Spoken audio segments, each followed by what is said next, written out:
اگر ایک شخص ہے اس کے پاس نہ سونا ہے نہ چاندی ہے نہ وہ تجارت کرتا ہے، اس کے پاس کیش ہے، تو اگر اس کے پاس اتنا کیش ہے جو 52.5 تولے چاندی کی ویلیو ہے، اس وقت جو 52.5 تولے چاندی کی قیمت بنتی ہے، اگر اتنا اس کے پاس کیش ہے اور کیش جو ہے وہ دین سے یعنی قرض سے بھی پاک ہے، تو اس کے اوپر زکوٰۃ ادا کرنا فرض ہے۔ اور اسی طرح اگر کسی کے پاس نہ سونا ہے نہ چاندی ہے نہ کیش ہے، تجارت ہے، مال تجارت ہے، تو یاد رکھیے گا مال تجارت میں بھی یہی ہے، اگر اس کے پاس جو مال ہے وہ 52.5 تولے چاندی کی قیمت بنتی ہے تو اس کے اوپر زکوٰۃ ادا کرنا فرض ہے، ٹھیک ہے نا؟ تو یہ چیز آپ نے سمجھ لی۔ بہت ساری خواتین پوچھتی ہیں کہ ہمارے پاس 7.5 تولے تو نہیں ہے، 5 تولہ ہے، 4 تولہ ہے، ہمارے اوپر زکوٰۃ ہے؟ تو یاد رکھیں اگر صرف سونا ہے، اس کے علاوہ کچھ نہیں ہے، نہ چاندی ہے، نہ اس کے پاس کوئی کیش ہے، نہ اس کے پاس مال تجارت ہے، تو اس کے اوپر زکوٰۃ نہیں ہے جب تک 7.5 تولے یا اس سے زائد نہ ہو، ٹھیک ہے نا؟ اگر کچھ سونا ہے یعنی 2 تولے سونا ہے اور اس کے پاس کچھ چاندی ہے، یا پھر اس کے پاس کچھ کیش ہے، یا پھر اس کے پاس کچھ مال تجارت ہے، کوئی دوسری چیز بھی اس کے ساتھ ہے، تو پھر 52.5 تولے چاندی کی قیمت دیکھی جائے گی۔ 52.5 تولے چاندی کی جو قیمت بنتی ہے، اگر اتنی اس کے پاس مالیت ہے تو اس کے اوپر زکوٰۃ ادا کرنا فرض ہے، ٹھیک ہے نا؟ تو یہ چیز آپ نے کلیئر کرنی ہے۔ میں اس کو بار بار اس لیے بیان کر رہا ہوں، بعض خواتین یہ پوچھتی ہیں کہ میرے پاس 5 تولے ہیں تو میرے پر زکوٰۃ فرض ہے یا نہیں؟ صرف آپ کے پاس سونا ہے تو جب تک 7.5 تولے نہیں ہوگا آپ کے اوپر زکوٰۃ نہیں ہے، لیکن اگر اس کے ساتھ آپ کے پاس کچھ اور بھی ہے، مال تجارت ہے یا پھر چاندی ہے یا پھر اسی طرح آپ کے پاس کوئی کیش ہے، تھوڑی بہت رقم ہے، تو پھر آپ کے اوپر جو ہے نا آپ یہ دیکھیں گی کہ 52.5 تولے چاندی کی قیمت کے برابر ہے میرے پاس مال، اگر اتنا بنتا ہے تو پھر آپ کے اوپر زکوٰۃ ادا کرنا فرض ہے۔ اسی طرح مال تجارت والے بھی یہی دیکھیں گے، اور جس کے پاس نقدی کیش ہے وہ بھی یہی دیکھے گا کہ اس کے پاس 52.5 تولے چاندی کی جو قیمت ہے، اتنی رقم ہے، اتنا مال تجارت ہے، اگر اتنا ہے تو اس کے اوپر زکوٰۃ ادا کرنا فرض ہے۔ لیکن وہ یہ بھی چیز دیکھے گا کہ اس کے اوپر کسی قسم کا قرض ہے، اگر وہ قرض ہے تو قرض نکال کر پھر وہ نکالے کہ دیکھے کہ اس کے پاس اتنی رقم ہے کہ وہ 52.5 تولے چاندی کی قیمت کے برابر ہے، تو پھر اس کے اوپر زکوٰۃ فرض ہوگی۔ ادروائز اگر قرض نکالنے کے بعد وہ نصاب نہیں بچتا تو اس کے اوپر زکوٰۃ نہیں ہے۔ اب کچھ سوالات ہیں جو اکثر لوگوں کی طرف سے پوچھے جاتے ہیں، بعض لوگوں کے مائنڈ میں ہوتے ہیں، وہ بھی یہاں پر میں کلیئر کر دیتا ہوں۔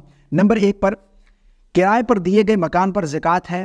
یعنی بعض لوگ کہتے ہیں کہ میرے پاس 2-3 مکان ہیں، وہ کرائے پر دے رکھے ہیں، کیا ان کے اوپر زکوٰۃ ہے یا نہیں؟ تو یاد رکھیے گا کرائے پر دیے گئے مکان پر زکوٰۃ نہیں ہے، لیکن اگر اس کا کرایہ سال بھر جمع ہوتا رہے اور جو نصاب تک پہنچ جائے اور اس پر سال بھی گزر جائے تو پھر اس کرائے پر زکوٰۃ واجب ہے، مکان کے اوپر نہیں۔ اس سے جو نفع حاصل ہو رہا ہے اگر وہ جمع ہوتے ہوتے سال میں نصاب تک پہنچ جائے اور نصاب پر سال گزر جائے تو اس کرائے پر زکوٰۃ ہوگی، مکان پر نہیں ہے، ٹھیک ہے نا؟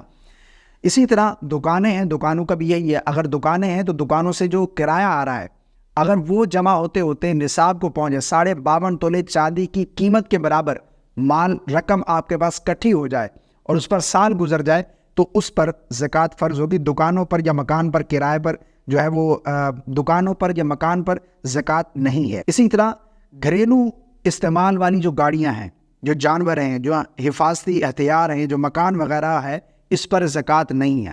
یعنی جو ذاتی مکان ہے یا پھر اسی طرح جو گاڑیاں وغیرہ ہیں گھر کی یا جو گھر کا سامان ہے، ضروریات زندگی کا ہے، اس پر زکوٰۃ نہیں ہے۔ اسی طرح مال تجارت پر زکوٰۃ ہے، یعنی جو لوگ تاجر ہیں، جو دکاندار ہیں، ان کے پاس جو مال پڑا ہے، جو سامان ہے، اس کے اوپر زکوٰۃ ہے۔ دکان کسی بھی قسم کی ہو، اس کے سامان تجارت پر زکوٰۃ دینا واجب ہے، اس شرط کے ساتھ کہ وہ مال نصاب کو پہنچ جائے اور اس پر 1 سال گزر جائے۔ نوٹ، دکان کے تمام مال کا حساب کریں، یعنی جو بھی آپ کے پاس دکان میں مال پڑا ہے اس کا حساب کریں اور اس کا 40واں حصہ پھر آپ زکوٰۃ نکالیں گے۔ لیکن یہ بھی دیکھنا ہے کہ جو مال آپ کے پاس پڑا ہے دکان میں، اگر وہ مال کاؤنٹ کرتے ہیں، جو آپ نے قرض دینا ہے، یعنی ہوتا ہے نا کہ لین دین ہوتا ہے، جو قرض دینا ہے یا پھر جو قرض لینا ہے اس کو بھی آپ کاؤنٹ کریں گے۔ جو قرض دینا ہے اس کو نکالیں گے، جو قرض لینا ہے اس کو جو ہے وہ اندر کاؤنٹ کریں گے۔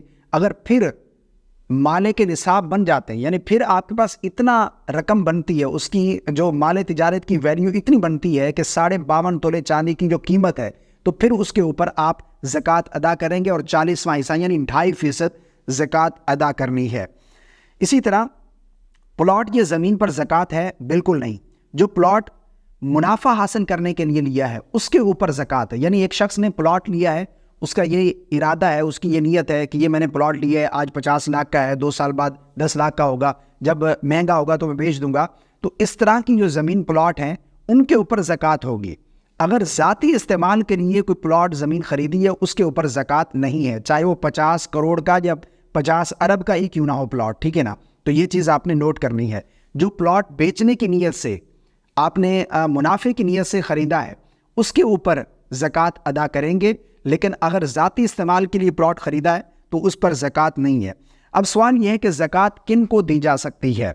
زکوٰۃ مساکین کو دے سکتے ہیں، حاجت مند، نمبر 2 پر غریب کو دے سکتے ہیں، زکوٰۃ وصول کرنے والوں کو زکوٰۃ دے سکتے ہیں، مقروض کو زکوٰۃ دے سکتے ہیں یعنی جو قرض دار ہے اسے زکوٰۃ دی جا سکتی ہے، نمبر 5 پر قیدی، نمبر 6 پر مجاہدین، نمبر 7 پر مسافر، ان کو زکوٰۃ دے سکتے ہیں۔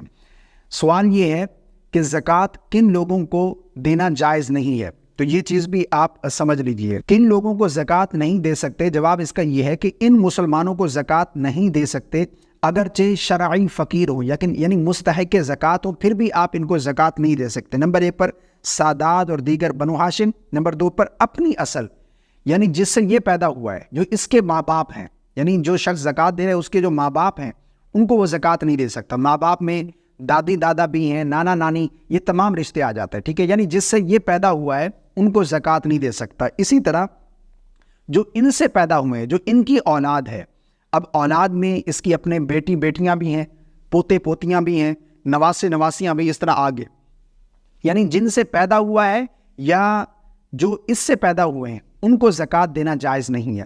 کون سے رشتے ہیں جن کو زکوٰۃ دی جا سکتی ہے؟ ٹھیک ہے نا، یہ بھی سوال آتا ہے کہ کون سے رشتے ہیں جن کو ہم زکوٰۃ دے سکتے ہیں، یعنی بہن بھائی کو زکوٰۃ دی جا سکتی ہے، چچا کو زکوٰۃ دی جا سکتی ہے، تو یہ چیز بھی سمجھ لیجیے۔ ان رشتہ داروں کو زکوٰۃ دے سکتے ہیں جبکہ زکوٰۃ کے مستحق ہیں، اگر وہ لوگ زکوٰۃ کے حقدار ہیں تو ان رشتہ داروں کو آپ زکوٰۃ دے سکتے ہیں۔ نمبر 1 پر بہن، نمبر 2 پر بھائی، نمبر 3 پر چچا، نمبر 4 پر پھوپھی، نمبر 5 پر خالہ، نمبر 6 پر ماموں، نمبر 7 پر بہو، نمبر 8 پر داماد، نمبر 9 پر سوتیلا باپ، سوتیلا باپ، سگا باپ نہیں، سوتیلا باپ، نمبر 8 پر سوتیلی ماں، نمبر 11 شوہر کی طرف سے سوتیلی اولاد، یعنی بیوی جو ہے اپنے شوہر کی جو سوتیلی اولاد ہے، جو اس کی شوہر کی طرف سے جو سوتیلی اولاد ہے اسے دے سکتی ہے۔ نمبر 12 بیوی کی طرف سے سوتیلی اولاد، ان رشتہ داروں کو آپ زکوٰۃ دے سکتے ہیں اگر وہ زکوٰۃ کے مستحق ہیں۔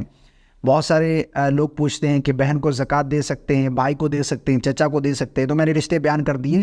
اگر یہ لوگ زکوٰۃ کے مستحق ہیں تو ان رشتہ داروں کو آپ زکوٰۃ دے سکتے ہیں۔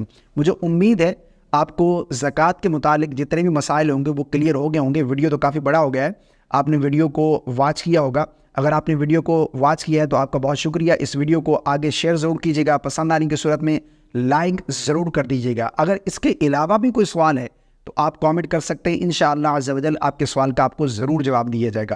السلام علیکم ورحمۃ اللہ۔